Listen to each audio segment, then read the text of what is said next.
Seja bem-vindo à nossa quarta aula do curso de Transformação da Alma. Nessa quarta aula nós vamos falar a respeito da prisão das feridas emocionais, onde a gente vai trabalhar esse processo aqui de uma ferida não tratada na nossa alma, o que pode acontecer. Então, a gente pode dizer que todos os seres humanos, sem exceção, eles são alvos de feridas emocionais.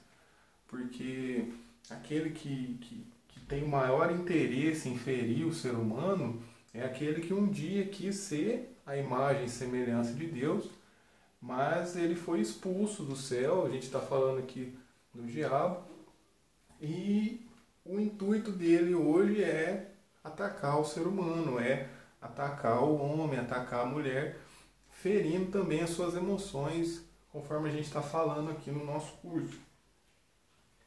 E essa ferida da qual todos nós, sem exceção, somos alvo e estamos suscetíveis a ter ela, todos nós, entenda uma coisa importante aqui comigo, todos nós podemos e acredito que vamos chegar nesse ponto aqui, ó. Esse ponto é inevitável. Esse primeiro ponto vai acontecer na vida de todo mundo. Todos nós vamos ser feridos nas nossas emoções. Enquanto você for um ser humano aqui nessa terra, você vai chegar nesse ponto.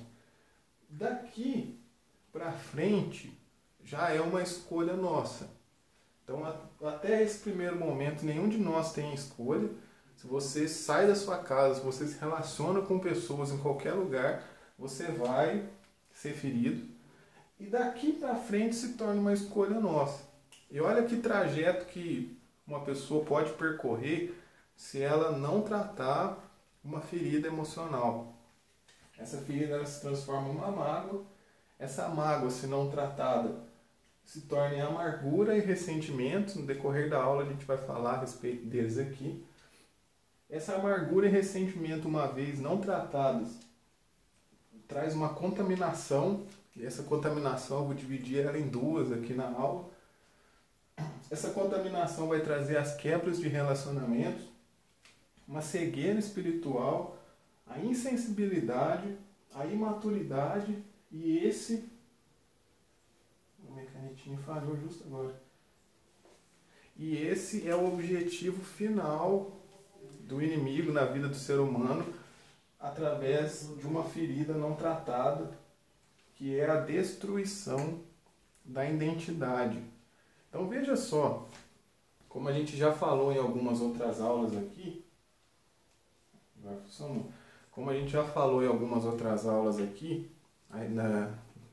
no que diz respeito às emoções, que muitas vezes a gente negligencia tratar de uma ferida na alma, a gente negligencia tratar de algum problema, de alguma coisa que está nos machucando, e vai empurrando, vai levando com a vida.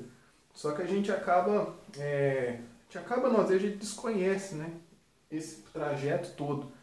Que olha o perigo que nós estamos correndo quando a gente não faz o processo se encerrar aqui, onde fomos feridos e resolvemos a ferida. E assim, eu sei que não é simples. Não quero passar uma imagem para você aqui de que nós somos simples, nós somos frios, nós vamos conseguir resolver da noite para o dia. Não, mas o importante é que a gente resolva, que a gente não permita que isso permaneça na nossa vida para desencadear tudo isso aqui. Então, eu quero ler aqui um texto que está em Mateus 18, do 23 ao 25. Lembrando que todo o material das aulas está disponível para os alunos lá do grupo do WhatsApp. Essas aulas ficam disponíveis aqui nas redes sociais por 7 dias, para você acessar gratuitamente. E o material PDF é exclusivo só para quem faz parte do grupo. Então, se você quer ter acesso a mais tempo a essas aulas e também ao material PDF, no Instagram, o primeiro link da bio, você entra lá no grupo do WhatsApp, no Facebook e no YouTube, primeiro link aqui da descrição. Então, Mateus 18, 23 a 25. Por isso, o reino dos céus é como um rei que desejava acertar contas com seus servos. Quando começou o acerto, foi trazido à sua presença um que lhe devia uma enorme quantidade de prata. Como não tinha condições de pagar, o Senhor ordenou que ele, sua mulher e seus filhos e tudo que ele possuía fossem vendidos para pagar a dívida. O servo prostrou-se diante dele e lhe implorou: tem paciência comigo e eu te pagarei tudo. O Senhor daquele servo teve compaixão dele, cancelou a dívida e deixou ir. Mas quando aquele servo saiu, encontrou um dos seus conservos que lhe devia 100 denários. Agarrou-o e começou a sufocá-lo, dizendo: pague-me o que me deve. Então o seu conservo caiu de joelhos e implorou-lhe: tenha paciência comigo e eu lhe pagarei. Mas ele não quis. Antes saiu e mandou lançá-lo na prisão até que pagasse a dívida. Quando os outros servos, companheiros dele, viram o que havia acontecido, ficaram muito tristes e foram contar ao seu senhor tudo o que havia acontecido. Então o senhor chamou o servo e disse: servo mau, cancelei toda a sua dívida porque você me implorou. Você não devia ter tido misericórdia do seu conservo porque eu tive de você? Irado, seu senhor entregou-o aos torturadores até que pagasse tudo o que devia. Assim também lhes fará meu Pai Celestial, se cada um de vocês não perdoar de coração ao seu irmão. Tem uma moça ali falando se está travando. Se tiver mais alguém travando a live aí, vocês me avisam. Aqui para mim o sinal tá constante. Mas se tiver aí, vocês me falam, por favor. Obrigado por avisar a gente. Então esse texto ele fala o quê? Que ele mostra... primeiramente é Jesus ensinando a respeito do perdão, né, que Deus ele nos perdoou, e se Deus nos perdoou, nós também devemos perdoar. Mas aqui você vê que aquele servo que não conseguiu perdoar o seu conservo, ele foi preso. Ele foi preso, foi lançado na prisão. E aqui, quando a gente não trata uma ferida na nossa vida, ela se torna uma mágoa. E essa mágoa, ela é uma prisão na nossa vida. Tudo que a gente vai fazer, a gente faz pensando naquela pessoa que nos machucou, a gente faz pensando naquela pessoa que nos ofendeu. Isso se torna uma prisão, e é uma prisão tão, vou usar a palavra engraçada aqui, mas para você me entender, é uma prisão meio engraçada porque você às vezes pensa que você está mantendo o outro prisioneiro, quando na verdade você é que está prisioneiro, né? A gente fica ali matutando, falando: nossa, aquela pessoa fez tal coisa comigo, aquela pessoa me prejudicou, quando na verdade você está sendo prisioneiro daquela pessoa, de manter aquela situação não resolvida na sua vida. Então esse é o primeiro estágio de uma ferida não tratada, que é o estágio da mágoa. O próximo, nesse estágio da mágoa, e perceba que conforme vai avançando aqui no nosso mapinha, vai ficando cada vez mais difícil. Para Deus tem poder para resolver cada uma dessas situações, como eu sempre tenho falado aqui nesse estudo, que maior é o poder de Deus para resolver tudo isso. Porém, conforme vai avançando, vai ficando mais difícil para nós. A dor nossa vai ser maior, o sofrimento vai ser maior e mais difícil vai ser de resolver. Quando a mágoa não é tratada, ela se torna uma amargura e ressentimento. O que é o ressentimento? É o que a palavra já diz, é ressentir. É quando eu fico sentindo aquilo de novo, e a Bíblia nos mostra que a amargura ela tem um grande problema. Está lá em Hebreus 12:15. Fala assim: tendo cuidado, Hebreus 12:15. Tendo cuidado de que ninguém se prive da graça de Deus, e de que nenhuma raiz de amargura brotando vos perturbe, e por ela muitos se contaminem. Quando chega naquele estágio onde guardar só para mim já não é mais suficiente, eu preciso contaminar outras pessoas. Eu preciso começar a falar mal daquela pessoa que me ofendeu, para que outras pessoas comprem briga com ela, para tentar colocar esse sentimento ruim que está no meu coração, essa ferida não tratada, no coração de outras pessoas também. A Isa respondeu ali que está normal. Obrigado, Isa. Se alguém tiver algum probleminha aí com a live, pode ir falando, por favor. Então, a amargura, o ressentimento é isso. A gente começa a falar com outras pessoas, a queimar o filme da outra pessoa. Só que a Bíblia fala o quê? Que a gente tenha cuidado para que ninguém se prive da graça de Deus. Às vezes a gente ignora, fala assim, mas não tem nada a ver, eu estou machucado mesmo, aquela pessoa me feriu e tudo mais. Aí a gente analisa esse texto que fala, que nenhuma raiz, Hebreus 12:15, que nenhuma raiz de amargura brotando vos perturbe, e por ela muitos se contaminem, mas a gente não lê o comecinho, que fala o quê? Cuidado para você não se privar da graça de Deus. A pior coisa que pode existir para o ser humano é ser privado da graça de Deus. Jesus veio para que o homem não fosse privado da graça de Deus. Esse é o propósito de Jesus ter vindo ao mundo, cumprir sua missão. E quando nós permitimos que a mágoa, que a amargura fique no nosso coração, nós estamos privados da graça de Deus. Por quê? Porque nós não liberamos perdão. E aí a gente, se você fez, nosso curso de Fundamentos Bíblicos, você teve ali uma exposição, uma aula completa sobre perdão. E nesse módulo, sem ser na próxima aula eu vou voltar a falar desse assunto também. Mas olha para você ver que interessante. Além de estar me destruindo esse processo todo, ele me priva da graça de Deus. Porque o que Deus pede para mim? Que quando chegar nesse ponto eu resolvo. Eu peço ajuda a Ele, mesmo que não seja fácil, mas resolvo na minha vida essas feridas emocionais. A amargura e o ressentimento não resolvidos levam ao processo de contaminação. E esse processo de contaminação, ele vai gerar duas coisas.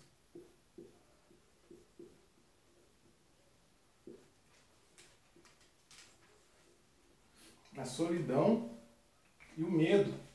A pessoa ela começa a se sentir sozinha, mesmo em meio a uma multidão, mesmo em meio a várias pessoas. Ela começa a se sentir sozinha, desvalorizada, sem amor. Ela começa a trazer esse sentimento para dentro de si. E o medo. A pessoa tem medo de ter novos relacionamentos, de ter novas experiências, de tentar novamente se envolver com pessoas. E aí isso vai trazer o quê? Perda de oportunidades. Porque da mesma forma que são pessoas que nos ferem, são pessoas que Deus usa para nos curar.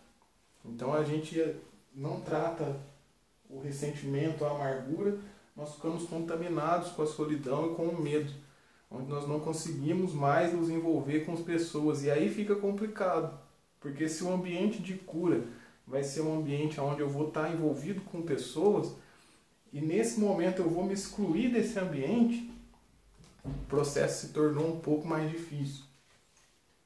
Que resulta, esse medo, essa solidão, vão resultar o quê? Na quebra de relacionamentos. Relacionamentos com a família, relacionamentos com amigos, relacionamentos com pessoas da igreja, do trabalho. Então veja como que esse propósito do inimigo é ir ferindo a vida da pessoa e isolando a pessoa para que ela vá perdendo cada vez mais as chances de ser curada, de ser restaurada, para que chegando no fim ela seja destruída. Então é muito sério isso aqui. 1 João 2, do 9 ao 11, fala assim, quem diz que vive na luz e odeia o seu irmão, está na escuridão até agora. Quem ama o seu irmão vive na luz, e não há nessa pessoa nada que leve alguém a pecar.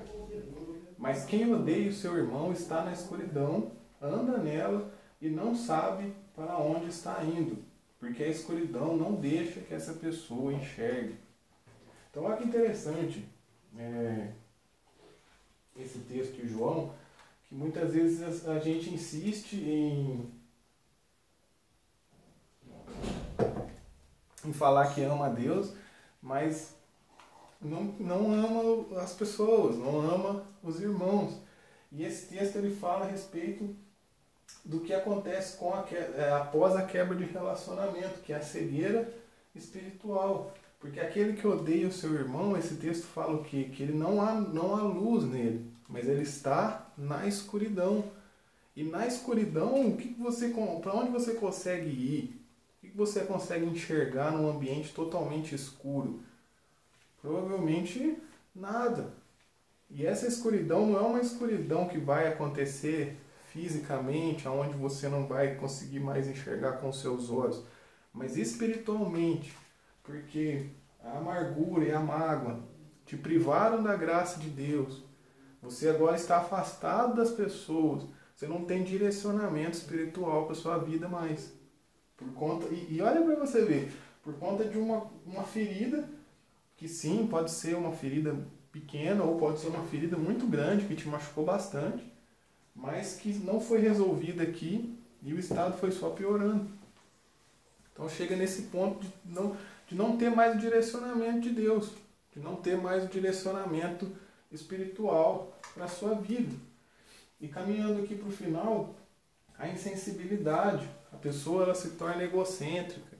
A pessoa ela pode caminhar para os dois extremos, né? Ou uma pessoa extremamente arrogante, ou uma pessoa extremamente com autoestima muito baixa. Não achei uma palavra para fazer um contraste aqui, mas uma pessoa que não se dá valor nenhum. Isso é muito perigoso. Isso vai fazer o quê? Vai impedir o crescimento e o amadurecimento espiritual e emocional dela. Que aí a gente entra nesse ponto aqui da imaturidade. A pessoa já não tem direcionamento nenhum, já não se envolve com pessoas, já não tem mais a direção de Deus. Ela não vai conseguir se desenvolver emocionalmente, ela não vai conseguir amadurecer espiritualmente. Então veja como o círculo vai fechando. Uma contaminação na nossa alma não tratada, no começo pode ser que não aparente ser nada, mas olha como que o ciclo vai fechando até chegar na última parte, que é a destruição da identidade, aonde a gente já não sabe quem nós somos, o que nós fazemos, para onde nós vamos, aonde muitas vezes até as próprias palavras de Deus, que antes nos motivavam, que antes enchiam o nosso coração de alegria, que antes faziam com que a gente se olhasse da forma com que Deus nos vê, já não caibam mais no nosso coração, a gente já não consiga mais olhar para nós e nos enxergar pessoas valorizadas, amadas por Deus.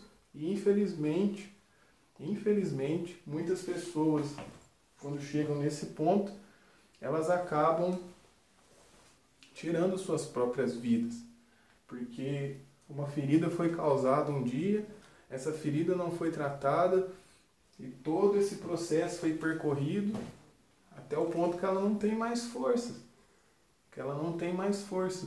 e acaba com muita tristeza, né, fazendo isso, tirando a sua própria vida. Então essa aula ela é uma aula para nos alertar. E assim como eu disse, você que está me assistindo aqui ao vivo, você que está me assistindo gravado, eu não sei se você se encontra em algum desses estágios ou se você não se encontra em nenhum deles, se você está bem, mas ainda que você se encontre nesse último ponto, o poder de Deus para restaurar a sua vida é maior. Não pense que se você chegou aqui, não tem mais saída, não tem mais solução. Você pode clamar a Deus aí mesmo onde você está. E o poder de Deus é maior. A Bíblia diz que Jesus se manifestou para desfazer as obras do inimigo. Então, você tem o poder de Deus ao seu alcance, você tem o perdão de Deus, ainda que nós nos privamos da graça por manter a amargura, manter o ressentimento no nosso coração, mas se você se arrepender, se a gente se arrepender, pedir perdão a Deus, imediatamente Deus estabelece de novo a comunhão dele conosco. Então não quero gerar em você, eu quero gerar um alerta, eu quero gerar em você uma responsabilidade, uma seriedade, e também, como nós estamos estudando as faculdades da nossa alma, mostrar o que pode acontecer, né, na área das emoções. Quero deixar isso como um conteúdo explicativo, mas também falar para você que maior é Deus para curar nossas emoções, para curar o nosso pensamento, para curar a nossa vontade. Então, se você precisa de ajuda, aí mesmo onde você está, clame a Ele, peça perdão, perdoe as pessoas que te ofenderam, libere perdão também para aquelas pessoas, peça perdão para aquelas pessoas que você se ofendeu e saiba que a vida que Deus tem é muito melhor. Deus tem uma vida de liberdade, tem uma vida de paz e uma vida de tranquilidade para nós. Ele tem o oposto de tudo isso que o inimigo quer causar na vida do ser humano. Ele tem alegria, ele tem paz, ele tem uma grande família para que a gente possa viver em comunhão. Amém? Bom, então hoje essa nossa aula vai ser até aqui. Na próxima semana, na próxima aula, a gente vai falar sobre a destruição gerada pela falta de perdão. Então, como eu falei no meio da aula ali, eu fiquei sem saber se seria a próxima ou a que vem a seguir. Nós vamos falar mais um pouquinho sobre a falta de perdão. Por mais que o assunto é o mesmo, essa aula é diferente, ela contempla novos pontos que a aula que talvez você fez lá no curso de Fundamentos Bíblicos contemplou. Essa aula vai ter coisas novas, vai ter outras formas de visualizar, outras coisas mais profundas, inerentes à alma mesmo, inerente à emoção, que não foram tratadas naquele primeiro conteúdo. Então eu fico por aqui, espero você na próxima aula, aula 5 do nosso estudo sobre a transformação da alma, onde a gente vai falar sobre a destruição gerada pela falta de perdão. Então fiquem com Deus, até a próxima aula e tchau, tchau.